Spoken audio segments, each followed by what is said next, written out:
इस वक्त उत्तरी इजराइल हिजबुल्लाह के हमलों से जल रहा है। हिजबुल्लाह ने रॉकेट और मिसाइलें छोड़ी हैं, जिसके बाद इस तरह की तस्वीरें सामने आ रही हैं। आग ही आग उत्तरी इजराइल में फैल चुकी है।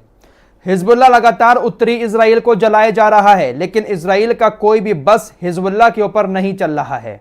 हिजबुल्लाह ने कल भी डेवोब इलाके में भारी नुकसान पहुंचाया है। कल भी हिजबुल्लाह ने इजराइल के डोवोब इलाके में रॉकेट दागे थे, जिसके बाद वहां की बस्तियों में आग लग गई। बहुत सारे घर जलकर राख हो गए। हिजबुल्लाह लगातार लेबनान के बॉर्डर से उत्तरी इजराइल को जलाया जा रहा है, और इधर इजराइल के नेता धमकी पे धमकी हिजबुल्लाह को दिए जा रहे हैं। सबसे ज्यादा धमकी उत्तरी इजराइल के बॉर्डर को लेकर इजराइल का एक कट्टरपंथी नेता बेन गबीर देता है। यह कहता है कि भाई अपनी सेना को लेबनान के अंदर जाने की इजाजत दो। इजराइल की सेना को लेबनान के अंदर घुस जाना चाहिए, वहां पर हमला कर देना चाहिए। बहुत बड़ी बड़ी बातें इसकी तरफ से कही जाती हैं।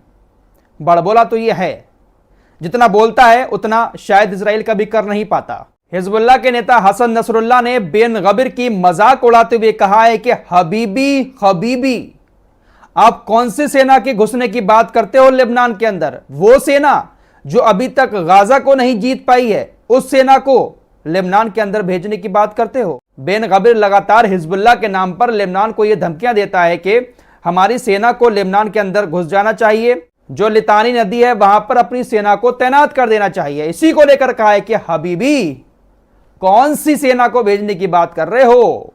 उस सेना के पास कितना दम है हम देख चुके हैं। गाजा को नहीं जीत पाए हो और लेबनान के अंदर उस सेना को भेजने की बात करते हो। बहुत मजाक उड़ाते हुए हसन नसरुल्लाह ने इस तरह की बातें कही हैं।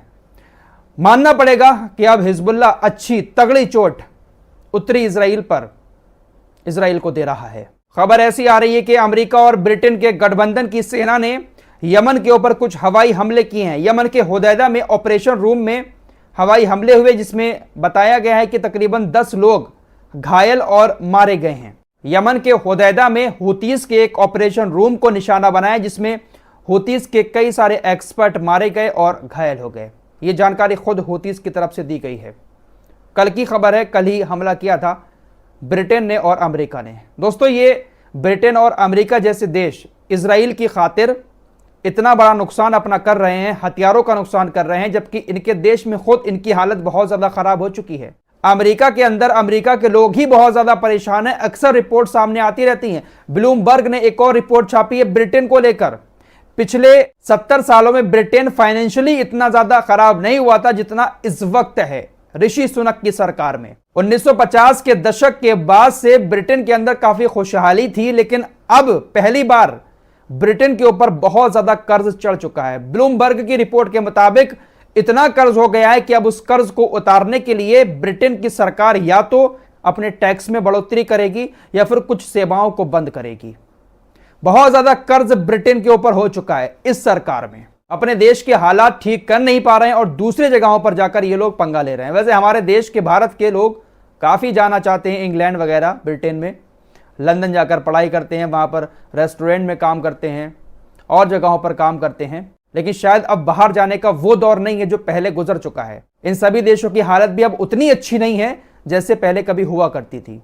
दोस्तों, अक्सर मैं अपनी वीडियो में एक बात कहता हूं कि भले ही गाजा के अंदर हजारों लोगों की मौत हो गई हो, बेगुनाह लोगों की, लेकिन उनकी मौत की वजह से ये जो जंग हुई है, इसकी वजह से पूरी दुनिया एक्सपोज हो चुकी है। इस्लामिक देश एक्सपोज हो चुके हैं। इजराइल और अमेरिका जैसे देश भी पूरी तरह से एक्सपोज हो चुके हैं। हमास ने कल स्टेटमेंट जारी करते हुए कुछ इसी तरह की बातें कही हैं कि देखिए, हमें सालों साल गुजर जाते लेकिन हम इजराइल को एक्सपोज ठीक से नहीं कर पाते। इजराइल ने खुद अपने आप को एक्सपोज कर दिया है। दुनिया के सामने इजराइल ने अपना असली चेहरा खुद दिखा दिया है कि वो कितने बड़े आतंकी हैं। इजराइल ने जिस तरह से अपराध किया है, उसका आतंकवाद पूरी दुनिया के सामने खुलकर खुद सामने आ गया। और हम यही चाह रहे थे कि इजराइल का जो चेहरा है आतंकवाद वाला, वो पूरी दुनिया के सामने आ जाए। यह हमारी बड़ी जीत है। इजराइल ने तो हमें एक बहुत बड़ा गिफ्ट दिया है, अपना असली चेहरा दुनिया को दिखाकर। पूरी दुनिया आज इजराइल के खिलाफ खड़ी हो गई है। इजराइल जिस तरह का आतंकवाद कर रहा है, इजराइल ने गाजा के अंदर महिलाओं बच्चों को मारा, हॉस्पिटल को तबाह कर दिया, मस्जिदों को शहीद कर दिया, चर्चों को नहीं छोड़ा। एम्बुलेंस को नहीं छोड़ा, सभी को गाजा के अंदर खत्म कर दिया। खुद इजराइल ने हमें एक गिफ्ट दिया है, अपना आतंकवाद वाला चेहरा दुनिया के सामने लाकर। बिल्कुल भाई, बात सही है। पूरी दुनिया में हर देश पूरी तरह से एक्सपोज हो गया है। कौन कितना ताकतवर है, कौन कितना बड़ा आतंकवादी है, पूरी दुनिया ने इस 8 महीने में जान लिया है। हमास की तरफ से एक और घोषणा की गई है। हमास ने कहा कि रफा में ताबेट क्षेत्र में अल यासीन 105 गोले और शबाज बमों से 3 इजरायली टैंकों को निशाना बनाया। हमास ने शबाज विस्फोटक उपकरण द्वारा जवालिया में इजरायली मरकबा टैंक में से एक को पूरी तरह से नष्ट करने की पुष्टि की। हमास ने आज कुल 4 टैंकों को निशाना बनाया। यह कल की रिपोर्ट है। एक दिन पहले कोई कांड होता है, कोई घटना होती है, तो उसकी जानकारी दूसरे दिन पूरी तरह से सामने आती है। तो कल 4 टैंकों को पूरी तरह से तबाह कर दिया रफा के अंदर हमास ने।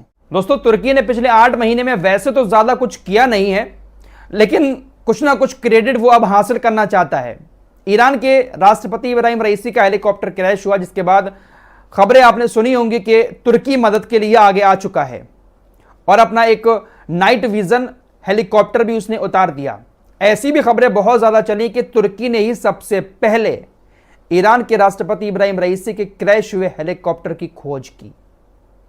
तुर्की ने बाकायदा ईरान के नक्शे पर अपना नक्शा भी बना दिया था, जिसके बाद तुर्की की काफी आलोचना भी हुई थी। फिलहाल अब ईरान की तरफ से इस पर बयान आया है। ईरान ने कहा कि देखिए, तुर्की के किसी भी हेलीकॉप्टर ने, तुर्की के किसी भी ड्रोन ने इब्राहिम रईसी के हेलीकॉप्टर की खोज नहीं की है। हमारे द्वारा बनाए गए हमारे ही देश के ड्रोन ने सबसे पहले इब्राहिम रईसी के हेलीकॉप्टर के मलबे की खोज की, और ना ही हमने किसी देश से यह कहा कि आप आकर हमारी मदद करें हेलीकॉप्टर को ढूंढने में। ऐसी खबरें बहुत चल रही थी, खासकर विदेशी मीडिया पर, यूरोपीय मीडिया पर, कि ईरान के पास तो कुछ है ही नहीं, ईरान तो दूसरे देशों की मदद मांग रहा है। ईरान ने सारी बात अब क्लियर की है कि हमने किसी देश से मदद नहीं मांगी थी। तुर्की ने हमसे कहा कि हम आपकी मदद करना चाहते हैं, तो हमने कहा ठीक है, आप करना चाहते हैं तो आ जाएं। तुर्की ने अपना नाइट विजन का हेलीकॉप्टर नहीं बल्कि एक ड्रोन भेजा था, जो हेलीकॉप्टर के मलबे को ढूंढने में नाकाम रहा। कुछ ही देर के बाद वो वापस तुर्की लौट आया। ईरान ने कहा कि जो ड्रोन हमने अपने देश के अंदर बनाया था, उसी ने इब्राहिम रईसी के हेलीकॉप्टर के मलबे की खोज की है।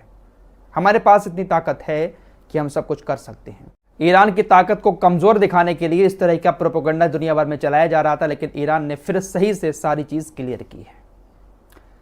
फिलहाल इस रिपोर्ट में इतना ही। कुछ और खबरों के साथ जल्द हाजिर होऊंगा। तब तक के लिए अपना ख्याल रखिएगा। अल्लाह हाफिज।